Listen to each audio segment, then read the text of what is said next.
Let's get some analysis. Ahmed Alioğlu joins me in the studio now. So Ankara, determined to get this safe zone established. It wants the US on board. What is the current situation? Well, surely on Tuesday, Turkish Defense Minister Hulusi Akar stated it crystal clear that if Washington doesn't deliver on the promises, then Ankara would be unilaterally acting on the ground. The track record between the Washington and Ankara is not so optimistic for Turkey. They promised them, Washington promised earlier on Manbij, on other, like Raqqa after the demise of Daesh, that there will be demilitarizing of the the Kurdish terrorist organization YPG. They promised of empowering the Arab local councils. They promised of collecting the heavy weapons. None of these promises were kept. Now, this prolonging the agreement that we know that it was struck a couple of days ago after the shuttle diplomacy of America or the United States succeeded to halt the impeding, at that time, massive operation of Turkey in northern Syria. Now, Hulusi Akar and President Erdogan saying it clear.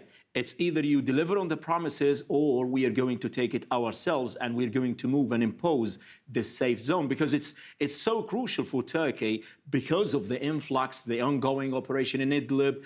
Turkey cannot tolerate more refugees on its borders. Yeah, and it certainly sounds as though President Erdogan is losing patience with the delays. If Turkey opens its borders, though, these refugees will be free to move on to Europe. And of course, that's a massive problem for the EU. So what is their response likely to be?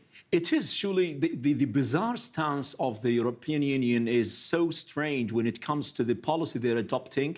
You know, for decades, they've adopted a kind of a policy like you brush aside the refugee crisis, far away from your gaze, as if it doesn't, you pretend as if it doesn't exist. But this doesn't work.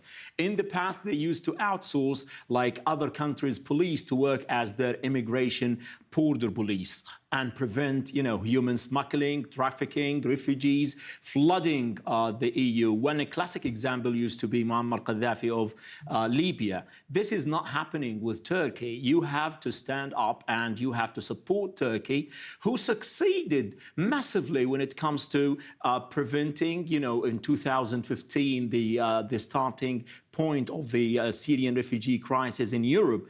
Turkey did its part of the deal back in 2016. Now it's time for Europe to support Turkey, not only financially, now in establishing this safe zone that is going to accommodate, as President Erdogan said, at least 1 million Syrian refugees. So it's a headache for Turkey, it's a headache for the EU. So instead of just relying on the United States, it's your turn to be there, to be more involved and try to find a solution. Right.